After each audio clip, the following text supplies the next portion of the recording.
Good evening, everyone. It is Tuesday, December 17th, 2024. This is the Willington Board of Education. We're holding a special meeting this evening regarding education specifications and bonding regarding the QA&M facility study. We are calling the meeting order at 5:45 p.m. Moving on to new business. Letter A, review education specification. All right, so you have this email, but I'm gonna put it on screen for you. And I'm gonna move relatively quickly through this. And I'm gonna try and let me stop sharing so I can get rid of that for you. That might be better. There. Why is it still showing up? Is that you? Oh, it's you. You might want to kill. Oh, yes. There you There you go. go. So ed specs are the programs basically the board wishes to have in their buildings. And then basically the space that's aligned to those programs, all right? So this was approved by the board, or these folks down here, in November of 22. And they were developed with the sense of building a pre-K through 8th grade. So one building, it says it all in the introduction of what they're doing. It has your board goals in there from the time. And then it gets into the details. So, the plan highlights, basically, you have the project rationale, what's the history of the building, why are we doing it, all of that information, which I think you know the majority of. When were their facility studies done, all that business. You can see it all there. It then gets into some of the background. Hi, Tracy. It gets into the background information and what work needs to be done, what are we looking for education in district, you know, opportunity for whole group, small group, individual instruction, critical to student success. Like it gets into all of those details, all right?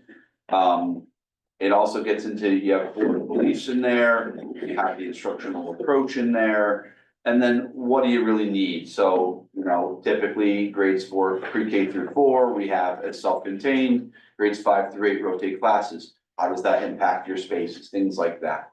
All right. You've got in here some staff spaces, the number of students that were off the enrollment projections, and then you go into the actual project. So when it gets into the project on the ed spec, it talks about your maximum enrollment for over the 10-year period, which was 419 students at the time when this was written, okay? And it talks about how many students are in each building currently. It gets into the site of what you need for the site. And when you start talking about site, it's like, what do we need for security? What do we need for mechanical equipment? What do we need for vehicle patterns? What do we need for fields? What do we need for playgrounds? It gets into all of those things. And basically it just spells it out here. That, hey, we'd like to have all those fields in one location, not have to bus kids to the town office building to play baseball, okay? I have a question Yes. already. When you identify things as needs, is there some kind of specific, like, some kind of formula that the state uses that for, like, how many kids you have to have, like, so many things, or? So when they do your actual square footage, they'll look at some of those things. What they understand is a middle school looks very different than the elementary because they change classes. It's typically, you add science labs and things like that. You need a full-size gym. Those are things that add to square footage. They verbally, and that's when you start talking about like the waiver that everyone was talking about, the square footage waiver. That's the reason why. So with 200 kids, 180 kids, whatever it is for middle school, you still need a full-size cafeteria. You still need a full-size gym. You still need science labs. You can't get away from those things. And so it eats up your square footage. You can get a waiver because of that, which you applied for, and that's what the big talk was for SBC, because you need that waiver. It doesn't necessarily impact field space though. If you said, hey, we're gonna put in 5 turf fields, they're gonna go red flag, wait a second, let's talk about that. But they understand typically you would have the things that are in here, a softball field, a baseball field, a soccer field. Mm-hmm. That's typical. If you started adding in, we want a swimming pool, which is not in here, they would start to question those things like, do you really need that? If you had a 50-year history of the best swimming in the state, they probably couldn't argue that, right? If you were bigger, they couldn't argue that. But they try and pull those things back as best they can to keep costs in check. Okay. There's nothing for the most part in here, except for the auditorium. There's nothing in here that's excess, that's outside of programs that you currently have. Right? Did that answer your question? Yes, thank you.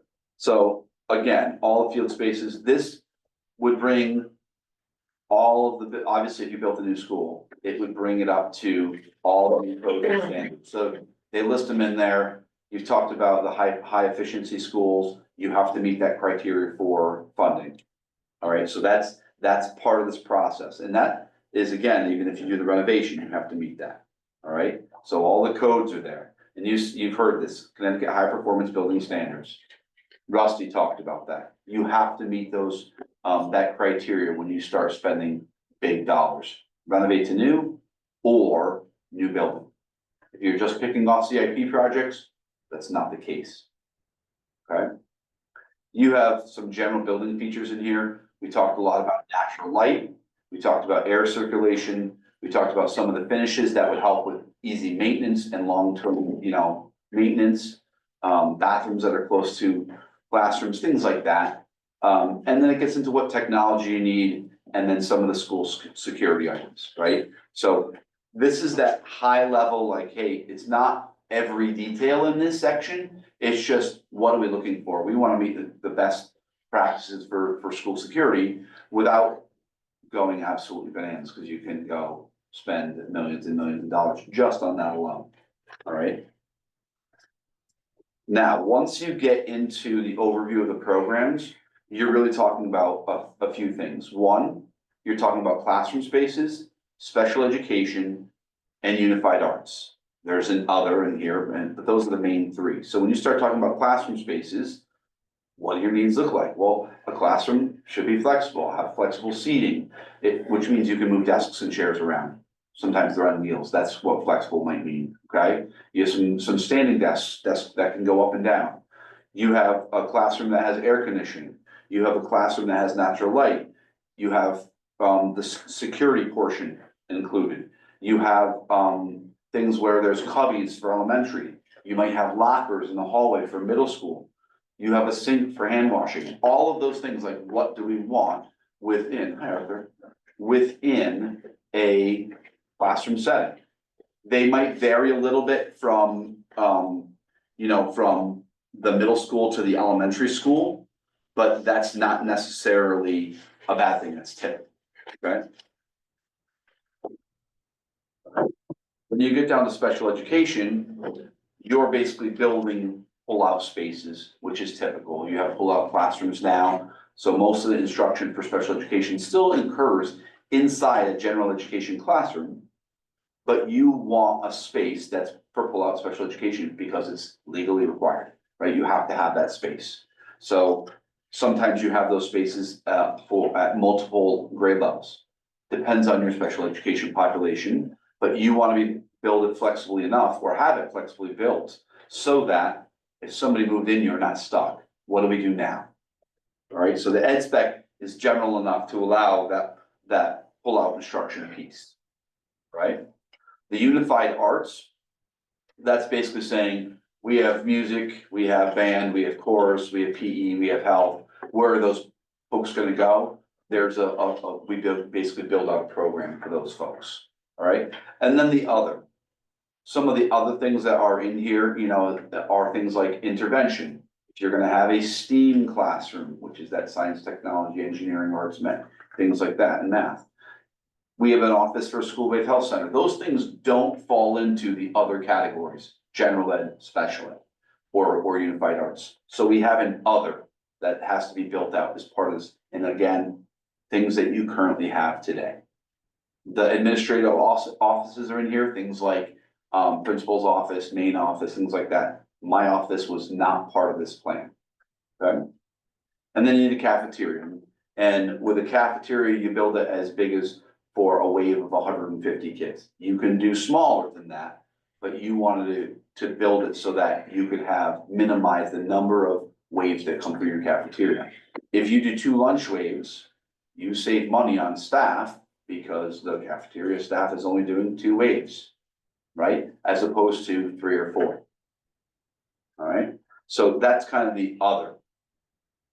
Now, when you get in, think about those spaces, this is where you get into, okay, what's the size? What are we talking about? So when you talk about academic classrooms, basically this whole next portion of this is built out into square footage and the number that you need. Right? So when you start looking at this, you're looking at, and the line is just for reference for us. Right. You've got the grades pre-K and K, the number of classrooms needed, if it has a bathroom in it, if the common storage area, if there's a breakout area. All right, and a breakout area is like an extra space that's small enough to do a small group. All right, right now you might see kids sitting in the hallway doing something. And then a resource room is a flexible space as well. All right, so we built those in, and those are very common now. That's what you're gonna see. So typical classroom, 900 square feet. You just do the math times 4, 3,600 square feet. You look at grades 1 to 4. You need 9 classrooms. Again, it's based upon your enrollment projections. Each classroom's 800 square feet. Less furniture like pre-K and K typically because they're play-based, need a little bit more space. And the bathroom, you're looking at 7,200 square feet total. Again, these classrooms, multi-stall toilet, they don't have bathrooms in them. They're sharing those bathrooms in that hallway, grades 1 to 4, okay? You've got a workspace, you've got breakout area, you've got resource room. All right, and again, resource could be considered special education too, but it doesn't have to be. And then grade 5 through 8, the same type of thing, all right? Same spaces. Now, this is times 10 because you're looking at rotating classes, your shared spaces. You're looking at English, you're looking at math, and science and social studies as a shared split. Okay, there's also, you're gonna see in here in another spot, the science rooms. When you start talking about, and again, it just basically says, okay, so we have 24,000 square feet of academic classrooms. I don't necessarily like that term because I think other programs are academic as well, but that's just what they're coined, okay? When you start talking about specialty rooms, you're talking about those science labs, the science rooms. They need a prep room, they need space to store chemicals. You've got a STEAM classroom, which is kids can travel to for enrichment. An art classroom, art needs storage. They have a kiln space. You have a classroom for foreign language. You've got an instrumental music classroom. You've got some sort of small practice space. Again, we're talking about 80 square feet. This is not a huge practice space, okay? You need storage for those. Again, all of these things are things you currently have. The intervention rooms, this only has 1. And it's right now you have 2 in each school. Granted, they're much smaller than a typical size classroom. Your intervention spaces, again, and this one here, we put as 800 because it would be shared. It was one of the ways we kind of tried to keep square footage down, okay? And then you've got a health classroom. So again, you've got a net for specialty classrooms, you're gonna add them together. Now we get into the special education. Self-contained space means the majority of that student's day is within that specialty classroom. It needs to have a bathroom in it. It's small. It's 400 square feet, okay? You've got the other self-contained classrooms for pull-out instruction. There's 4 of those. You've got, again, 350 square feet. And what you have to realize is that's not a full-size classroom. So Don Fish decides he wants to build 50 houses in town. I don't know that would ever happen. I'm just telling you, he wants to build another St. Moritz. And you have a lot of kids, you have a new bubble. 350 square feet is not the size of a classroom. You're not gonna be able to use that space as a new classroom. Does that make sense? It's not flexible for that purpose. It does keep your square footage down. All right? Speech and language, again, special education, it's required. You have 2 of those. Typical office is 150 square feet. You have the counselor, OT, PT, psychologist. You've got special education at 2,900 square feet. Your typical administrative area, you got reception, you got some storage area for files, you've got an admin office, the conference room, bathroom, nurse's office, some sort of place for parents to store their stuff. Again, we're talking about 50 square feet, 50 square feet. They're not big spaces, but it's basically having some space for them to put a coat, a purse, lock it up type thing, all right? And then we have pupil services in here as well. The curriculum office is basically your coaches, all right? So that's the, not like, this is not written for, Erin when she was here, okay? When you get to the common areas, the learning commons is what is the fancy name now for the library. And within that learning commons, it would be a space for the library and the TV studio, both of, again, what you have right now, all right? It's meant to be a multi-use space. So if you look at really cutting edge libraries now, it's probably less books. It's a balance of books, electronic books, might be some makerspace kind of things. It's a variety of things, and that's what that learning commons is meant to be, all right?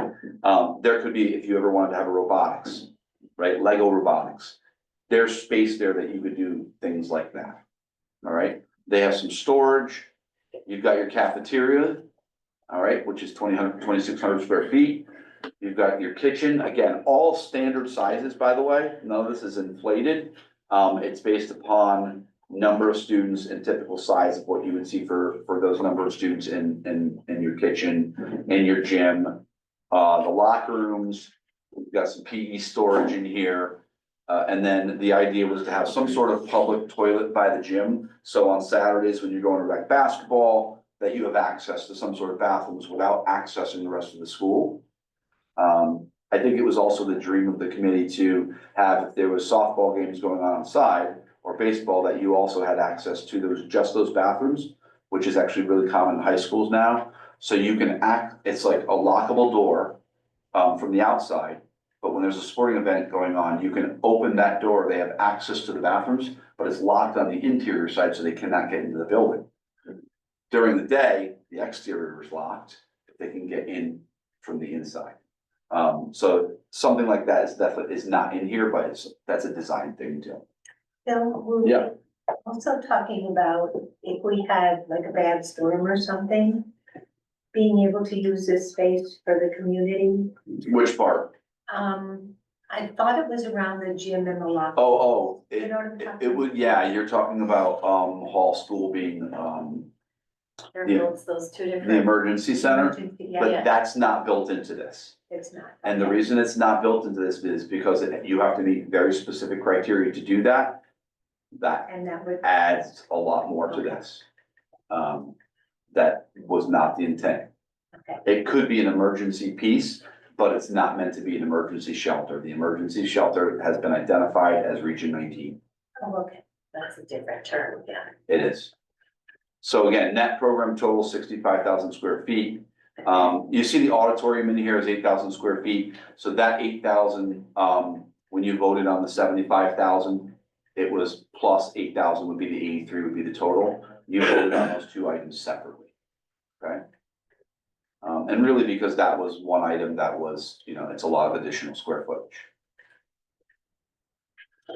The service areas and grossing factor, the grossing factor is really just, it talks about the walls and the hallways and the stairwells, things like that. And then the service areas are things like your phone rooms, your IT rooms, and the custodial closets, you've got mechanical, you've got electrical, you've got fire protection rooms. If you were able to take a tour of Birch Grove, they have a whole room that's just fire protection. You can see all the sprinkler system that's in there. And you build that into your design to maximize space. That's where design people are so important in this process. This is based upon average, what's needed for the size of what's typical for square footage.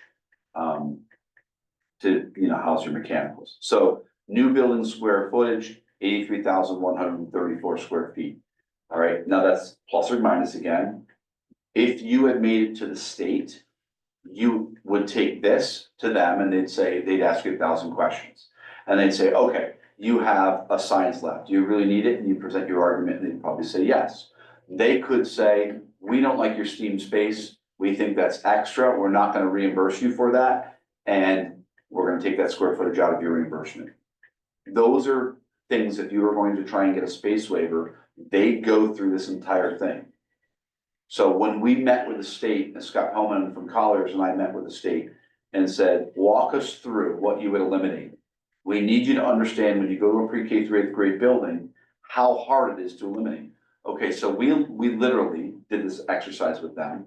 We just took off we went down to 75,000 right away, took off the auditorium.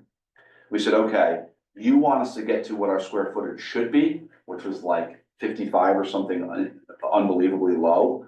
Said, okay, we couldn't even get there with no admin offices, no library, no cafeteria. It was like half the gym size. It wasn't a school. And they're like, okay, we understand. We get the process. So this is, if you wanna go to a pre-K through 8th grade building, this is about that size, that 75,000 square feet, okay? What changes that number? You look at your enrollment projections and instead of 2 and 3 sections, it's all 2. You drop down the number of classrooms, so maybe you save 800 square feet, right? You eliminate a program such as STEAM. We don't want that 800 square feet. It drops it down, okay? Those are all things that you do as you build.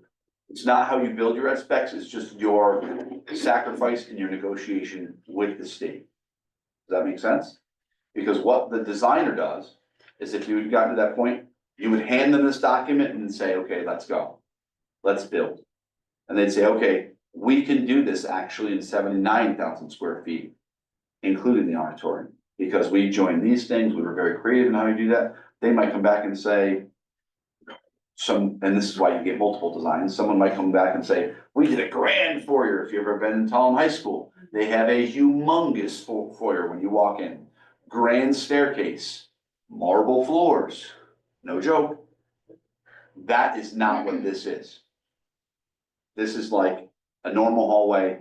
There's no grand things in here, but you might get a designer that adds square footage to try and do those things. And I guarantee Willington would say, no, it's not what we're looking for, okay? When you take this now, basically what happens next in the document is it breaks out and gets more specific within those areas. So within the academic classrooms, it starts talking about some of the specifics. What's the access look like? Meaning, we've talked about this. Kindergarten and 1st grade and pre-K need direct access outside, right? So it's gotta be on ground level.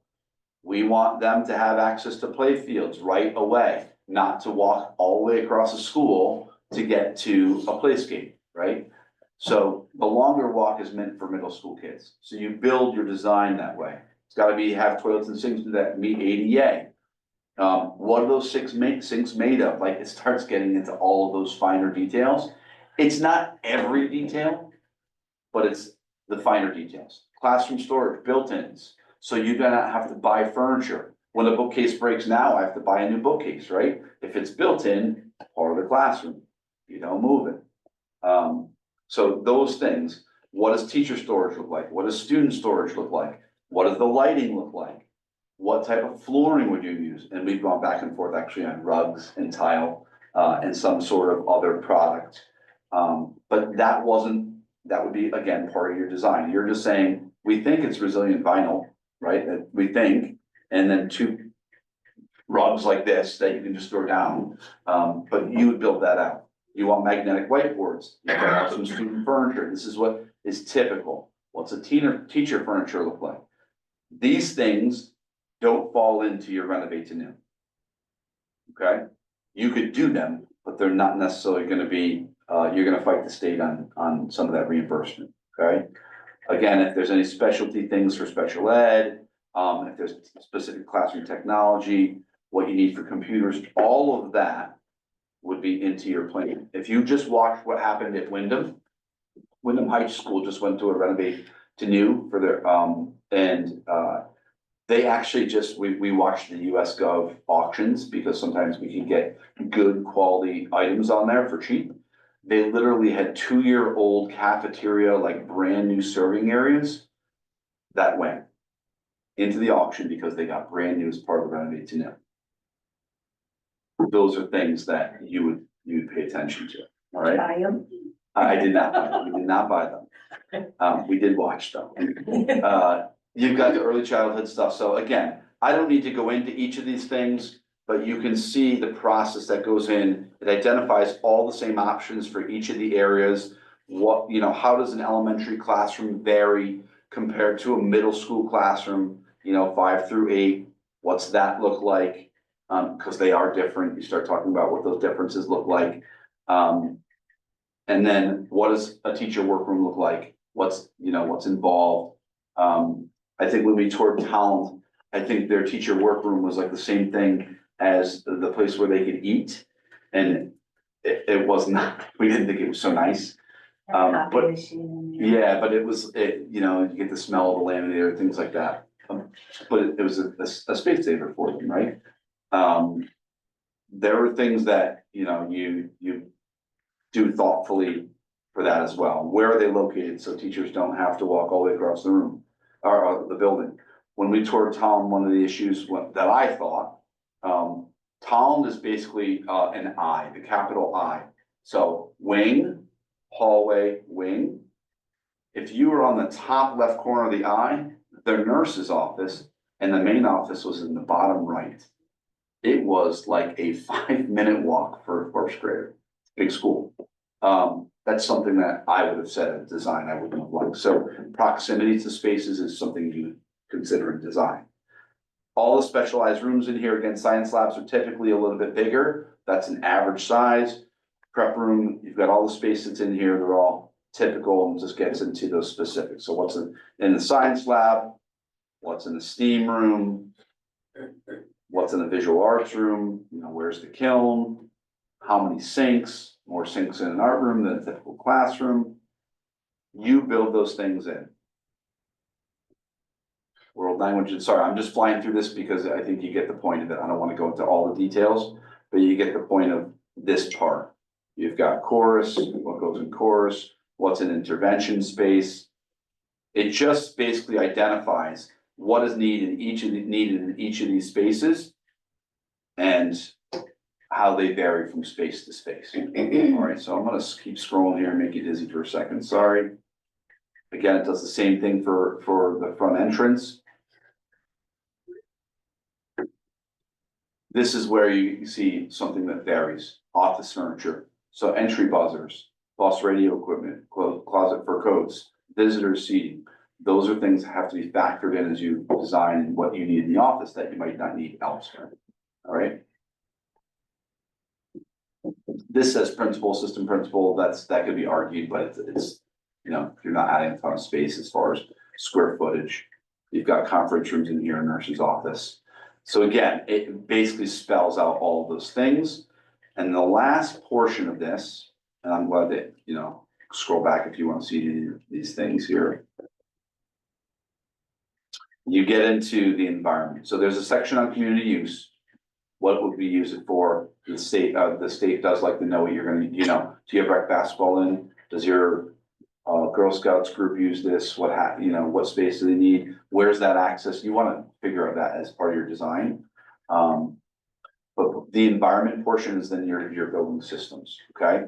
So your HVAC, your ventilation, your lighting, your power, all of those things. This doesn't get into, we're gonna use a propane boiler, and it doesn't get into those details. That's in the design, all right? But it just gives you some sense. Security does get into some of the specifics, video for surveillance, a variety of school measures, security measures. It just gives you some specifics, ballistic glass, double vestibules, things like that. Again, all the things that you would need to make a school. It gets in portrait of graduate at the end, it's just the graphic. Again, that matches what your goals are and trying to say, we're trying to get kids that can think critically, that can collaborate, they have the ability to communicate and they care. That's tied to your curriculum. And the very last thing was the enrollment study that was done by Prouda in 21. And this is where the projections came from. So you are allowed to use your largest number, which is why the 419 was used in the ed spec. So it's a big document. There's a lot of detail in it. The ed spec is typically written towards what you're trying to accomplish.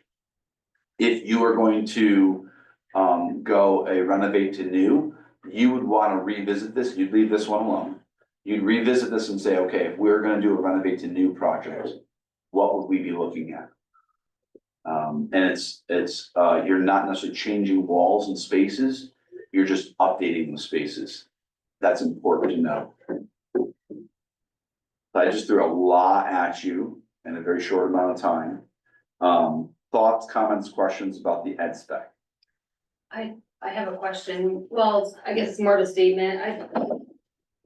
This was very specifically geared to a new school building, so renovate to new, I would imagine the ed spec would look incredibly different because as you said, you're not moving walls and the square footage is what it is. You can't increase the footprint of the school. The fields are what they are. You can't increase those, obviously. So if we were charged with doing ed specs for renovate to new, I would imagine that would be a very challenging project because what you just presented to us seems like best practice as far as pre-K through 8 school. Yep. And the renovate to new, as far as the buildings that we have now, do not fit into those.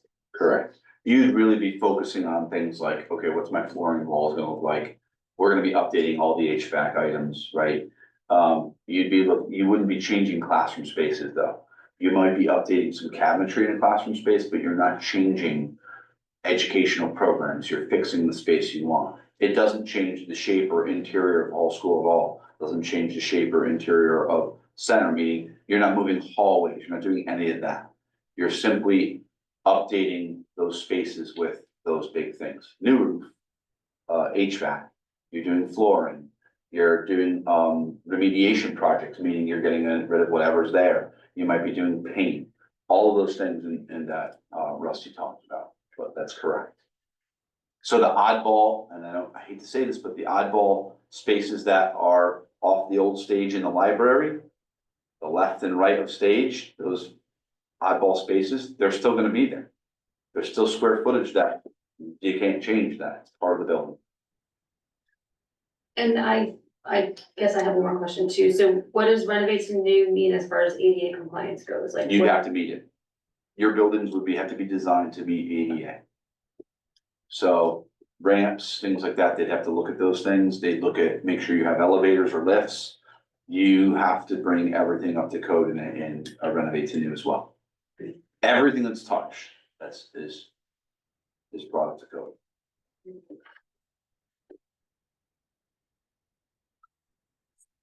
So define, please, the difference between renovate to new and repair. So the renovate to new is, say you were going to do, it's kind of complicated to explain this, but without getting into the weeds too much. If you were going to do an HVAC project, and you were gonna do a roof project, everything that's what he gave to us in that, like you need to do the electrical and those areas, everything in that section, you have to bring up to code because it's being touched. If you just did the roof, you're just focused on the roof and the roof alone. If you separate out, it's just, the reason it costs so much is because you're undoing things later on. When you come back and you go, okay, now we're gonna do ceiling tiles. Okay, now we're gonna do electrical. We're gonna break some ceiling tiles as we do the electrical. Now we're gonna do HVAC. And it's a solo project by itself, that's the repair. Versus the renovate to new is a very specific term the state has. That is like, within this umbrella, you have to fix everything that's touched. And if we went the repair route, our reimbursement would be much less. Significantly lower. Not everything qualifies, whereas a repair, yes, Renovate to new. yeah, renovate to new. More would qualify. Yes, and even significantly more, Significantly more would qualify on buildings new. right, Build new, right? yes, everything is, unless you're adding in things that are, really excessive. That are beyond the, Scope, yeah, Yeah. that's where the state comes in and says, gold banisters, we're not paying for gold banisters, right? And they should, right, correct, Yeah. Do you want me to go into the bonding portion of this? Is that, Yes. And again, people can find these So the ed spec is online, it's on our website, it's under the school building committee and is a specific folder, it's right on the front page. The bond information. Out of order. So, yeah, I'm gonna do this one first. You do not have this. What I tried to do, I just want to explain the why, all right? So the first part on the agenda is the bond project information. This is old. This is just for reference. This is from 22. I'm gonna make this really large, and I wanted to show you this with, that says 22 up here in yellow. I just want to explain the difference of why we went level principal versus versus level debt. Okay, when you do level principal, your principal state remains constant and the interest decreases over the course of the loan. If you do level debt, which is this column, and I'll zoom in there side by side in a minute, the principal and interest together is constant. So what I'm gonna do is I'm gonna zoom in here to show you. Again, this is old numbers, don't get excited about anything that's here. This is cheaper. All right. When you look at this and you look at the yellow at top, level principal, same price, level debt, right? Total interest on level debt is more and you pay more. And your total project cost, 51 million. Donna and I did not think it made any sense to pay more for a project when you could do the same thing in level principal. Even though it's nice to have consistency for payment, right? It makes CIP and Board of Finance and Board of Ed's job easy because we know we need to budget the exact number. But you don't need, you need to budget anyways by looking at your amortization table. So if you follow this down, it just tells you, so again, this first column here is the level principal. And the second column is you can see this is relatively consistent. This one, as the interest drops, you pay a little bit less each year. And by the end, the level principal, you've paid 47 million. This one, you've paid 51. We did not get numbers for level debt. Okay, and I wanted to show you that because why would you pay $4 or $5 million more for a project that just doesn't make sense? Okay, to have the 2.4 million show up every year when we can do the math and figure out this number drops. The downfall of the level principal is you can see those first few years are expensive. Right, the 3.3 million, and then you're dropping down 2.8, 2.7, 2.6, 2.5 versus we're at 2.4 the whole time through. All right. Questions about this before I move on to it? Again, this is old. Okay, so now here's what I sent you as an attachment for bond information. She has labels at the top. I made this for you so you can match the labels up. So request number 1, capital improvement bond comes in, and again, the numbers that are in front of you are the numbers that are the cost to Willington. These are not the numbers these are after reimbursement. Okay, so this is what it would cost for capital improvement to do those capital improvement projects, to just pick them off and do a 20-year bond to do as many as you can. You've got your center school number. Again, this matches the QA&M report, this HMS number for a total of 58 million. We did a bond for that just to get the information, okay? The renovate to new, again, this is the cost to Willington, 15 for center, 26 for hall, total of 42 million. She named it option 2A, 2B, okay? And it's, they're combined, it's not separate out, broken out. And then new school combined pre-K through 8 was 37 million. So you go take this information now and you go back and then, oops, say he does that. You're gonna look at this. So here's our real numbers. So we did 20 and 30-year bonds. These are the things that you were sent. And this gives you the information to figure out, like, okay, what's the comparison? When you start talking about a $58 million bond over 20 or 30 years, you're actually paying 83 or $95 million. After interest, that's what you're paying. Okay? You can see the difference between a 20-year bond and a 30-year bond in the first couple of years. You're paying about $1 million more to have a 20-year bond than you are a 30-year bond. And again, this is the most expensive project in the first two columns. Okay, So is that the CIP? that is CIP. The CIP. So columns 1 and 2, 1A and 1B are both CIP projects. It's just a matter of, are you gonna pay for it over 20 years or over 30 years? Okay? Then you've got the 2A and 2B, and I'll go back to this for you. 2A and 2B is the renovation, okay? So when you look at the renovation, the cost is $42 million. And here's where you see the big difference in what you pay in interest. So if a 20-year bond, you're paying 60 million, a 30-year bond, you're paying $9 million more for $69 million total. Again, these are not set in stone. It's just based upon what she thought, the bonding agent thought, or when you were gonna start the project, what the rates are, and the number that we gave. And the number that we gave is the QA&M report, okay? When you get down to the bottom, again, you can see just the, what's the payment look like each year. About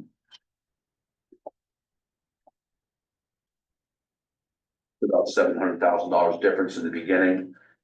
That window closes between the two. And what I mean when I say that, if you look in the middle, right here, the 2.9 million versus 2.5, it starts out as an 800,000 gap between the two, and it starts to shrink as you go down. So in your last year of a 20-year where you're paying 2.1 million, you're paying 2 million, there's a $130,000 gap, $120,000, okay? Make sense? And then the last option is the new, okay? And this is where, again, the state would look at and say, if new is cheaper than renovate, you better tell us why you're gonna renovate. And so when you look at this again, you can compare the numbers down the side. The first year, 3.4, you can see it's cheaper than the renovate to new. And then in the 30-year, it's 2.8. And you get down to 53 and 61 million. Right now, you're putting into your CIP, they have about I think it's 1.3 million. So if you are going to say, what's the increase from that? You could look and go, okay, let's just compare the year 2 of any of these given projects. Column 1, 1.3 million to 5.3 million, you need $4 million more. And I'm just gonna say, thanks, Peter, I agree. We're gonna laugh and say that's not an option, right? It's a lot of money. The 4.4 million, again, it's over 30 years. You still need $3 million more. Column 3, it just goes down 2 million, and you can compare basically columns 3 through 6 are, for the most part, kind of comparable. What I will tell you in this picture that's important to remember is that this is the Willington cost. This is after you've received reimbursement from the state. Why that's important is why we're fighting for a higher reimbursement rate. So if you start taking a project, and I'm gonna go to a middle column, okay? I'll go to the second last column. If you're looking at a project that's 53 million and you're getting 60% reimbursement versus 80% reimbursement, is a huge, huge difference, which is why we are fighting for a higher reimbursement with the state. And that's a renovate, sorry, is that a new? That's a new project. But that same reimbursement should be fought for whether it's a renovate to new or a new. Now, why is this important? Why do we have the CIP piece that's important to remember in there? The really annoying thing where the state gets you on the CIP portion is what we saw in Rusty's report when we said, we want a new roof and we want HVAC. And remember when he came back and said, you need to do electrical, you need to do fire suppression, you need to, right? He named all those other things that we had to do. You're already into the renovate to new cost by the time you do that. And you're forced to do that because the state has said you're crossing that $4 million threshold. That really ties your hands. It really does. So when you look at this, you kind of, in my opinion, you're gonna have a couple of options. One is you're going to do a single project at a time to keep numbers way low. And you're never gonna catch up. I'm just gonna say that. You're never gonna catch up, but you're going to get some projects done and just, you know, along the way. Because it's only can be done in summer, you're really stuck. Some of the big projects, I don't know how they get done. You need swing space to do that, which is why the CIP portion is so expensive. The second piece is you get a higher reimbursement rate, or you do absolutely nothing. And the reimbursement rate could impact renovate to new or new. Yeah, Where did the number for the request number 3 for the new school, where did that number come from? so Rusty took, he took what went to referendum and compared to the square footage of what it would cost today. Okay. And so I took that straight off his report. And this is actually, I sent this to Tammy Uccio today with the numbers, with the renovate to new. I'll send this whole document to her. Because that's who we're partnering with, trying to see if we can, what we can do with the state. But it was based upon the square footage cost today to build a new building. Do you remember that number or? I'm gonna say it's right, what's on the document here. That it's, Are the total, what we? I'm gonna say that, oh, sorry, it's actually not on there. It's, I do know. Please hold.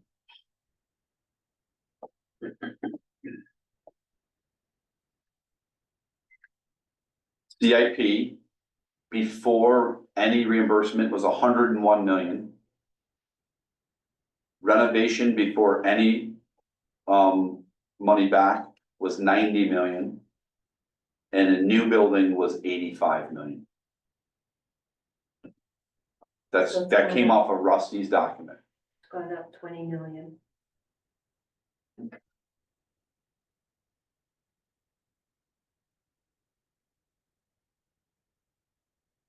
So those are, again, I think that when we talk about the, what do we do now? I think, the most important thing is to fight the battle of how do we get a higher reimbursement rate? If we're gonna try and get anything done here that, is actually gonna turn the ship around, it's that. And it doesn't matter whether it's new or renovate to new. We need a significantly higher reimbursement rate than what we have to get that done. The absence of that, in the absence of that, you're gonna pick up projects. So what is the methodology to do that? I understand that you are talking to Tammy and, there's a path that way, but as a board of ed, Yeah. like, what do we do about that? Because it's So- frustrating to sit here and listen to this conversation and It is. kind of. Let me stop sharing this. It is, and honestly, I don't have the answer really clear, to be honest with you, because a lot of that is in Tammy's hands as far as like, I mean, I can write a letter, you know, for the state reps, I can write because you need multiple state reps to vote for it, you need the support, right? It needs to pass. You need special legislation specifically to Willington. And what I'm advocating for is not to force us to make a decision first, because that hurts us, hurts the board. to get special legislation that is just reimbursement, a higher reimbursement rate, whether you do, no matter what you do. Whether it's CIP, you still know it's gonna cost you more, whether it's new or whether it's a renovate to new. If you can get that 80% across the board, I think then you can have a bigger conversation to go, okay, so here's, do we wanna do this now? Do we want to go big? Do we wanna, because even if you chip off projects, you're still gonna hit the $4 million, you know, cutoff for the state, and you get hurt, you're gonna spend $15 million quick. Does Tammy need anything from us? So that's not clear yet. Okay. And so that's why I left her alone for a little while, because I know she had some personal things going on. We were communicating today.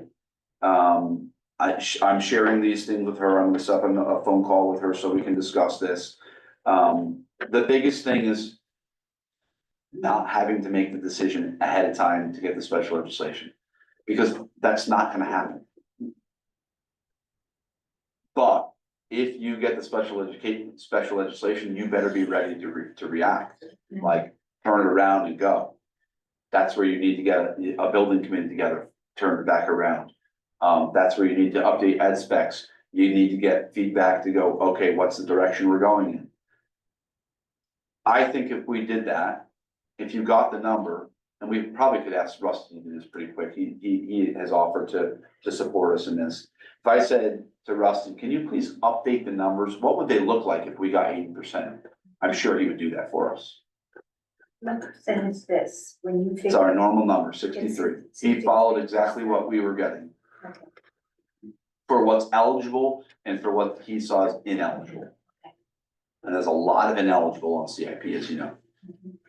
So I'm now also concerned about the seemingly tight timeline, if in fact what you're working on with Tammy actually happens. Like, we want it to happen, but then if it does happen and we don't have our ducks in a row, like, is there You're something? okay. What? You're okay. Oh, You'll have, you'd have to commit, you could do special legislation for a year or 2 years. It's just, you set a timeline for that. You'd figure that out. I think you'd have enough time to do it. It just, as you see now, I think it was Ann that said it, it's $20 million more than it was not too long ago. And the longer you wait, the more this is gonna go up. So, and no matter which item it is. It's just a matter of you wanna make sure if you don't wanna lose that. Like, you need to be ready to go and say, okay, if we got our 80%, we got it. This is the direction we wanna go now. You don't wanna spend a year trying to find land and doing this and forming a committee, and it's gonna have to take some quicker movement than it did in the committee the first time. So you have to get that application in, that's the piece that you said you have a year. But what you have to do within that year to get that application in. Right. And those applications are due in June. I don't know that you get it in this June. I don't think that's realistic. You'd get it in the fall, because the special legislation would start July 1. You'd get it in the fall, but you'd spend the year figuring out all of the things, and this is, updating ed specs for whatever it is. Making sure if you need land for whatever it is, if you're gonna do, you got 80%, and you know what, we're gonna do the renovate to new plus addition at Hall School option. You can figure that out. What you don't wanna do is spend a boatload of time going, okay, let's start with 8 options again. You don't have that kind of time. But we do have to have a town vote before anything could happen, right? That would, Yeah. yes, to actually do a Where would that fit project, into? not to Yeah. necessarily get the special legislation, but to do a project, yes. So that would be after we got the special legislation, because then we would know that we had the better percentage for reimbursement, which would make the numbers look better. Correct. The numbers. If would you be can't do better. that, When you looked at it. it'd you're be off better. another year. If you have to have a vote, if Tammy says, look, I've done everything I can, there's no way I'm gonna get special legislation through that doesn't pinpoint a project, you're off another year. well, I mean, I understand what you're saying, but I feel like that's helpful information for us to have, and I don't know, I'm gonna stop talking because it's She's- not worth it at this Yeah. point, but. I think what I wanna make sure I'm clear, like, this is not promised. Like, she's acting on behalf of Willington, trying to do her best. She's meeting with folks. I know she met with DAS again, like the Department of Administrative Services, who controls those grants and these conversations about ed specs and how big your building is. She's had conversations with them. I'm trying to give her as much information as I can to continue that fight to try and get that special legislation. I think part of it is comparable towns, like Willimantic, are they like 95? It is all over the place. And Mansfield has a Mansfield- higher reimbursement rate than almost any group in the state. And it's Yeah. because of students. The And that's- system is broken. Yeah, It is broken, and that is what helps our argument. So the conversation started today, what's your free and reduced numbers look like for lunch? And when we start saying we're over 40% and every kid is free right now, mhm. that helps our argument. That Willington looks has a like need. Yeah, And to do this, and oh, by the way, they're trying to consolidate schools in, as part of this conversation, whether it's a renovate to new or a new. That would be part of the process. I don't think the state is gonna support a renovate to new for two separate buildings. no, it's silly, yeah. But until they say no, again, we can't have that conversation. Are there other representatives or state people that we can contact to help? So I can find out how she wants us to handle that. Because I think she's having conversations with other people that she's connecting with and telling the story. And it's a bit of, it's always like, hey, I'm gonna tell you my story, John, and John's gonna tell me his story. And we're gonna support each other in what we're trying to accomplish for our own towns. I think it's a bit of that. But I can find out, like, we had a couple people, one who's since left, but we've had a couple people walk hall school that, and center school and got tours of the buildings. So are those the people that we should be contacting? One's already gone. Who does she think it would, benefit us to send out letters to contact, to make yeah. phone calls to? I can find that out. I would like to know, I think that the Willington citizens would be willing, I would hope that they would be willing to contact those people and just give a shout out and explain the situation. The more people they hear from, Yeah. the more the need they're aware of in a variety of voices, the better. It's not just the Board of Education bringing this up to someone, it's everyone who lives in our town. It's our community, it affects all of us, so. Let's work together. I'm all about bringing everybody together to move things, so. The idea is to get the most that you possibly can for the smallest amount of dollars. And you do that by a higher reimbursement rate. Yeah, we need It's help. just Okay, yeah, Liz. All right. And all of that information will be available for the public also? or- So this will be online tomorrow. Actually, this is the 22 one that's already online. I think the ed spec is already online. I mean, I can put this on there with the bonding because it's same information. It just lets people know what the options are. Otherwise, it's not clear, like what's 1A and 1B? It doesn't say that. That'll be on the website tomorrow. And it doesn't say anywhere like this is definitely what we're doing, because I don't want anybody thinking that we're like. No, committed. they're just to get updated pricing, like what are we looking at? That was your goal. What are we really looking at? Now you know. Drafted. I don't know how you put And the we- word on it to explain that. And we were asked to see what it would look like to repair the buildings, and so this is our. It's just an extension of Rusty's work, to be honest with you. He gave you new numbers, what's it cost? Okay. All right, looks like we're ready to adjourn. Do we need to? You need a motion. Move to adjourn. Thank you. All in favor? Aye. Thank you. We are adjourning meeting at 6:45, 6:44. PM. You guys left the room. Yes.